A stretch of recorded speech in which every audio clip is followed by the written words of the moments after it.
आज के महत्वपूर्ण करंट अफेयर्स में बैडमिंटन खिलाड़ी प्रियांशु राजावत जो मध्य प्रदेश के धार जिले के रहने वाले हैं, इन्होंने ओडिशा के कटक में 25 जनवरी से 30 जनवरी तक होने वाले अंतर्राष्ट्रीय बैडमिंटन टूर्नामेंट में जो है रजत पदक जीता हुआ है। और प्रियांशु का संबंध मध्य प्रदेश के धार जिले से है। इनको खेल और युवा कल्याण मंत्री यशोधरा सिंधिया ने बधाई दी है। तो ये महत्वपूर्ण क्वेश्चन था। इसके बाद हम चलते हैं मध्य प्रदेश के जबलपुर जिले में जियो पार्क बनने वाला है। इस जियो पार्क को केंद्रीय खान मंत्रालय के तहत आने वाले भारतीय भूवैज्ञानिक सर्वेक्षण यानी GSI ने इसकी मंजूरी दी है और ये जबलपुर से 20 किलोमीटर के दूर लम्हेटा गांव में बनाया जाएगा। तो ये मध्य प्रदेश का पहला जियो पार्क होगा जो कि जबलपुर में होगा। देखिए, रायसेन की जो भावना श्री राम है ये बहुत चर्चित रही हैं। प्रधानमंत्री नरेंद्र मोदी ने इनके पोस्ट कार्ड की जो है तारीफ की है क्योंकि ये 10वीं कक्षा की हैं और इन्होंने अपने पोस्ट कार्ड में बाल क्रांतिकारी श्रीश कुमार मेहता की बाल गाथा को लिखा था। तकरीबन 1 करोड़ पोस्ट कार्डों में से 75 पोस्ट कार्डों का चयन हुआ था जिसमें एक ये प्रमुख है। इसके बाद हम बात करते हैं हमारे मुख्यमंत्री स्मार्ट गांव बनाएंगे और समरस गांव बनाएंगे। तो स्मार्ट गांव किस तरह से गांव होंगे?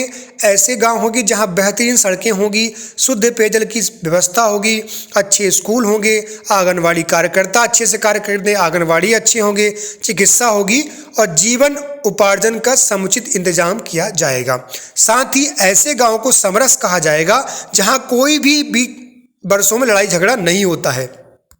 यानी कोई भी गाँव यदि आपस में अपने मसले को स्वयं सुलझा लेते हैं और ऐसे गांव को समरस गांव कहा जाएगा।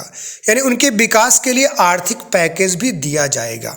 हम सभी अपने गांव का, कस्बे का, शहर का साल में जैसे जन्मदिन मनाते हैं वैसे ही मनाएंगे। ऐसे गांव को समरस गांव कहा जाएगा। चलिए आगे कुछ बिंदु पर बात करते हैं। मध्य प्रदेश योजना मंडल जो होता है उसका अध्यक्ष मुख्यमंत्री होता है, जबकि राज्य का योजना मंत्री उपाध्यक्ष होता है। मध्य प्रदेश राज्य योजना मंडल के प्रथम अध्यक्ष जो है तत्कालीन मुख्यमंत्री श्री प्रकाश चंद्र सेठी थे, जबकि उपाध्यक्ष श्री सोमपाल शास्त्री थे।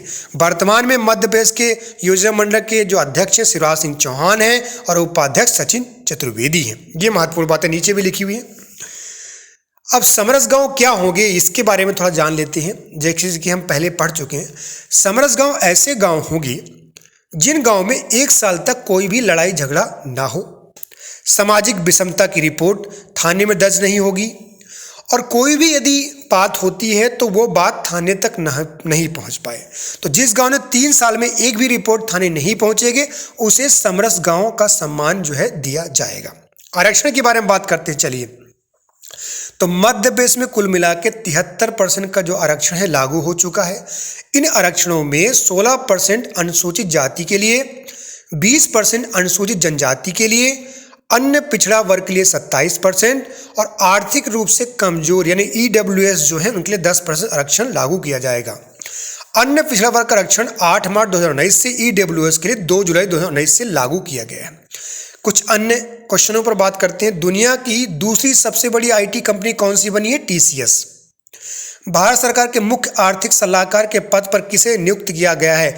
डॉक्टर वेंकट रमण अनंत नागेश्वरन को। डाटा गोपनीयता दिवस 28 जनवरी 2021 की थीम क्या रखी थी? प्राइवेसी मैटर्स, ये इसकी जो है थीम थी। आगे हम बात करते हैं लॉन्च पुस्तक द 10 मिलियंस ड्रीम के लेखक कौन है? सुभाष चंद्र गर्ग। भारत का सबसे बड़ा इलेक्ट्रिकल व्हीकल चार्जिंग स्टेशन कहाँ खोला गया? गुड़गांव में। भारतीय संसद ने संसद की कार्यवाही का पालन करने के लिए किस एप्लीकेशन को लॉन्च किया है? डिजिटल संसद ऐप। एशियन गेम्स 2022 का आयोजन कहाँ किया जाएगा? इसका सही आंसर है चीन। हालांकि कोविड चल रहा है फिर भी दे दिया है। हैदराबाद साहित्य महोत्सव में अतिथि राष्ट्र किसे चुना गया है? United kingdom. किस देश ने तेल रिसाव के कारण पर्यावरण आपातकाल की घोषणा की है? पेरू ने किया हुआ है। टाटा स्काई ने अपना नाम बदलकर क्या रखा गया? टाटा प्ले। यानी सभी लोग नाम बदल रहे हैं इस समय, तो टाटा स्काई ने भी जो है अपना नाम बदल लिया है। वर्ल्ड गोल्ड काउंसिल के अनुसार दुनिया में सोने की मांग में कितने % की वृद्धि दर्ज की गई? 10% की। हाल ही में जारी की रिपोर्ट के अनुसार भारत में इसका सही आंसर है 46% लड़कियां एनीमिया से जो है पीड़ित हैं। अगले करंट अफेयर्स में मिलेंगे हम।